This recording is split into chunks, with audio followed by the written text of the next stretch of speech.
3:00 ng madaling araw. Pagod na pagod si Nurse Liza, bit-bit ang clipboard, habang nagmamadali siyang sumakay sa lumang elevator ng ospital. Sumabay sa kanya ang isang tahimik na ina. Mahigpit ang hawak sa batang tila antok na antok. Isa pang nurse ang pumasok, kalmado ang mukha. Tila sanay sa mga ganitong oras. Sa loob, tanging pag-flicker ng ilaw at pulang emergency light ang nagsilbing liwanag. Habang bumababa ang elevator, napansin ni Liza ang kakaibang tunog. Parang mahinang huni, halos pabulong na pag-ungol, ngunit walang hayop na makikita.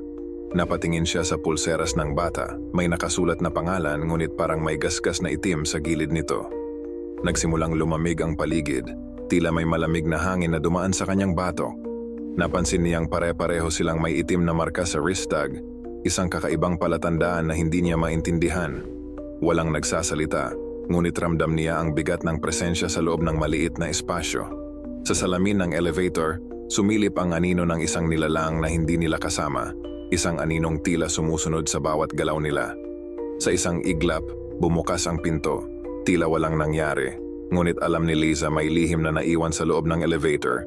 Isang lihim na nagmumula sa mga bulong at marka sa kanilang mga pulseras, na parang isang pahiwatig mula sa dilim na hindi dapat baliwalain.